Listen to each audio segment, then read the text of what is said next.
Is your bedroom killing your sleep?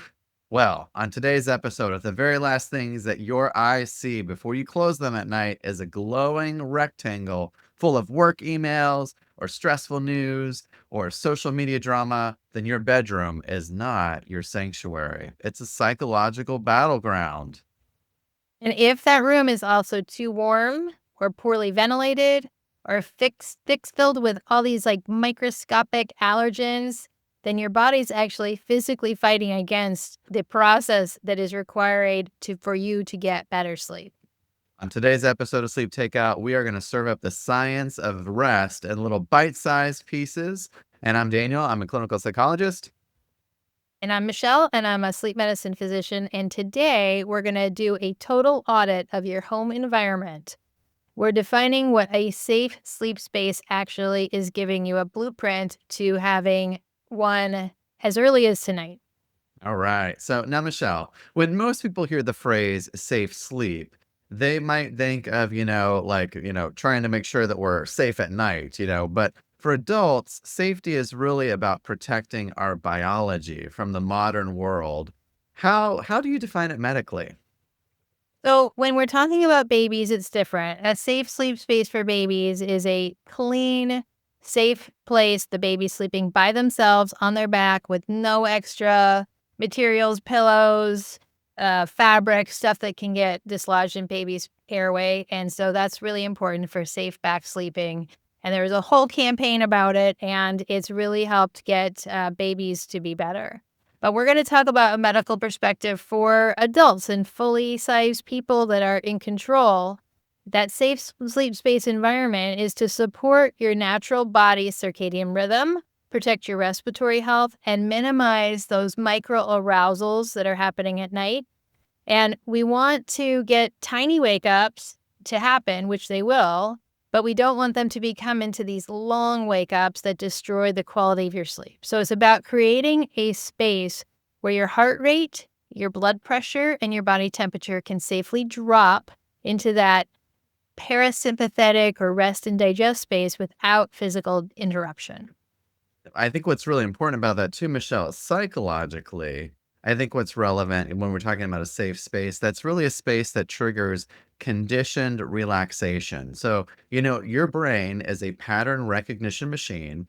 And if you work or argue or scroll in bed, that bed can become a cue for alertness. And a safe sleep space is really about creating that sacred zone where your nervous system knows from the second that you cross that threshold and enter that room that your nervous system knows that this is a safe place to drop its guard. So let's talk about tip number one, the thermostat strategy, which is really the cold truth. So let's get practical. Let's talk about the physical environment first. And what we're going to talk about first is temperature. Michelle, why are we always telling people to turn their bedrooms into a refrigerator? Well, it's because of your core body temperature. So, to initiate sleep, your brain needs to get your body to drop at least 2 to 3 degrees Fahrenheit. So, if your room is 72 degrees or higher, your body actually has to work overtime to radiate that heat away from it. And that keeps your heart rate elevated, and it keeps you in lighter sleep when your body temperature is too high. So, Michelle, what's the magic number? So we go into this all the time, and we actually did an entire episode about sleep and temperature. But the magic sweet spot, according to the American Academy in Sleep Medicine, and probably a decade's worth of literature, says somewhere between 65 and 68 degrees Fahrenheit. That's about 18 degrees Celsius. Now, in Florida, that would be considered like the coldest temperature that we would even feel comfortable with being outside. And so you have to decide what that is for you. Now, recently I was talking to some people in my office they weren't there for medical help. They were there pushing some pulmonary type of drugs. But one of the things that they said was they keep their thermostat at 62 on one of them and 65 another one of them, and they said that that's the perfect for them. And I was surprised in Florida that that's what they do.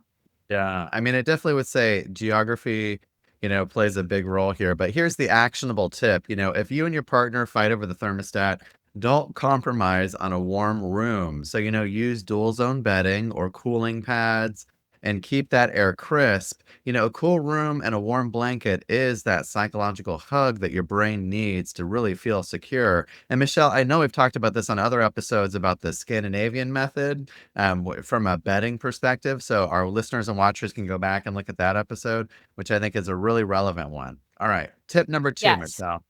Tip number 2, we're going to talk about the air quality, so the respiratory audit. And this is a big one for physical safety. So, what are you breathing for 8 hours?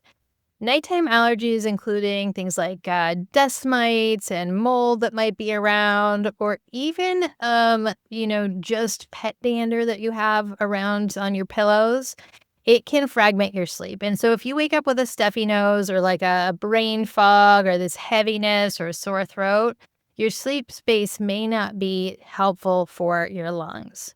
Yeah. So, how do we fix that air, Michelle?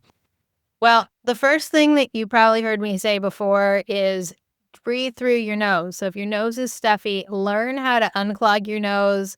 Again, you've heard me talk a little bit about mouth tape, so hit us up in some comments so we can direct you to like the appropriate way to mouth tape. But really, it's first prevent yourself from some of those allergens. So a allergen-proof zippered encasement for your mattress or your pillow. Get rid of a lot of the extra bedding too. So anything that could potentially have extra fibers that you might actually breathe in. And second is filter the air. So they're called HEPA filters, or that some of them they're just called air purifiers because the air purifier has the HEPA filter built into it. But they usually are plug-ins, some of them are battery powered, and they can filter up to 99% of particles that are present in the air.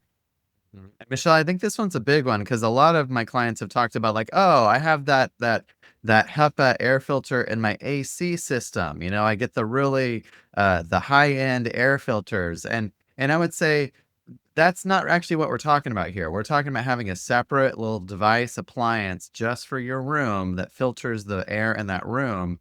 And, I know we've talked about this too, Michelle, lots of times too. CPAP has a built in HEPA filter too. So, especially this time of year when, oh my gosh, when there's like everything in the air, your CPAP actually can filter all of that out as well. So, another bonus, if you get like, a dedicated air purifier device for the room and keep the door closed, is that does provide consistent, white noise. It also masks the neighbor's dog or the street traffic. Again, this is all about protecting your brain from those acoustic spikes that do wake you up. All right, so tip number 3, the digital airlock. And this is kind of my favorite one here, maybe my specialty here. If you want a safe sleep space, you have to establish that digital airlock. And really, what I'm talking about is your phone. Your phone, your watch, these things are the single, and specifically like a smartwatch. Your phone is the single greatest threat to your psychological safety in your bed at night. So, medically speaking, the extra light, particularly the blue light, can suppress your melatonin. Sometimes it's called the vampire hormone, and it comes out only at dark. So, looking at your screen at 11 o'clock at night tells your brain that it's actually 11 o'clock in the morning when our bright light goes up. Mhm. In addition, sometimes, the phones have become our emails, our regular snail mails, our superstores, our malls, everything is right there. And so having that cue and particularly having that reminder that you can't get to inbox zero in 2026, that can be a big buster of good sleep. Oh yeah, and psychologically, your phone, which we're really talking about a smartphone here, it's the content that you're interacting with, it's cognitive hyperarousal. You cannot go from a dopamine heavy social media feed or stressful work email or even just, research going down the rabbit hole of how do I plan my next vacation with ChatGPT. You can't do all that and then go from that and then go to deep sleep in 5 minutes. So, what's the takeout tip here, Dan? All right, here's my takeout tip, and it's really old school. I want you to, if you have to have a clock in your bedroom, which a lot of us need to wake up to, I want you to either buy an alarm clock, old school alarm clock, but put a towel over it or put a something over it so you do not see the time. Or you can charge your phone in the kitchen or on the opposite side of your bedroom so that you can't check the phone when it's awake during the middle of the night. I know there's all these really cool like bedside phone stands that, and your phone can even have a bedtime mode. Nope, we don't want any of that. I don't want you to glance at it or see it. We want no screens in the sacred zone of your bedroom. So if you have to get out of bed to turn off your alarm in the morning, you've already won the day because you are avoiding the morning doom scroll. All right, Which tip number 4, we're gonna talk about total light mitigation or as close as you can. So let's talk about darkness. Even a tiny little bit of ambient light, so like the LED light on your television set or the street light that's coming through your blinds, they can penetrate through your eyelids. Studies actually show that this can increase your insulin level, it can increase your cortisol level, and that can affect your heart rate and your body temperature. So really in this instance, safe means pitch black. Exactly. So you may want to invest in blackout curtains in your home to create that safe space, or one of our eye masks, or another of your favorite eye masks. If you can't do that because you don't like something on your face, figuring out another way that you can really minimize light. So it doesn't have to be anything big and crazy, but maybe it's about positioning your bed in a different spot in the room where you're not staring out into the street light. So, in general, a lot of people don't like things that touch themselves, but you can make sure that you can create as much of a portable blackout room as you can. I know sometimes when it's not super hot, you can take, the even your natural bed sheets or your comforter, and you can put that over your head, or you can build a little wall in front of your face. So, we're gonna do a little bit of a summary, okay? So, the audit for your home and your room, okay? The temperature being somewhere between 65 and 68 degrees. If that is very far away from where you're at right now, just take your temperature down maybe 2 degrees from where you are right now and try that for a week. See how you do. If you are still not noticing much of a change, you can drop it a little bit lower. If you're shivering, that defeats the purpose. So you don't need to be shivering. Number 2 is about the air filter and making sure that you have either a plastic or a fabric seal around your pillow and your mattress. And Dan, I'm gonna let you talk about. Yeah, the last 2 here, tech, so make sure your phone, it's plugged in and charging on the other side of the room, or you leave it in another room entirely, and analog clocks only, and I want you to put a towel over that clock. We don't wanna see your time. You don't wanna see the time at all. If you have a TV or VCR, who has VCRs anymore? If you have anything, put a sticky note over that clock anywhere, including the microwave in the kitchen if you don't wanna see that in the middle of the night. And then when it comes to light, total blackout or a sleep mask, we have those available at sleeptakeout.com, especially our ones that are sleep takeout masks. And so, really the goal here is you want to treat your bedroom like a recovery laboratory. If you wouldn't do this in a spa or in a really sacred place or like a temple, don't do it in your bedroom. Yeah. If you try just a few of these, so maybe take lowering the temperature or moving your phone to the kitchen, you will notice a difference in your cognitive thoughts in as little as about 48 hours.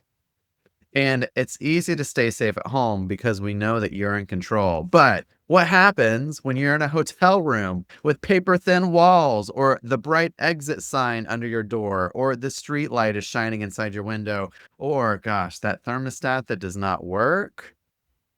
And that's exactly what we're going to talk about in 1 week on our next episode. We're going to talk about how to get that safe space in a place that you're not in control of the furniture, the lights, the noise, and you're not used to sleeping there. And we're going to try and talk about how to hack that hotel room in the outside world to create a safe night's rest. Yes, we're going to talk about building your sleep takeout travel kit. I'm excited. So, if you enjoyed today's episode, hit that subscribe button, leave a comment, and let us know what was the one thing in your bedroom right now that you know is ruining your sleep. Yep. So sleep well, and we will see you at the next Sleep Takeout episode. Till next time. Bye bye.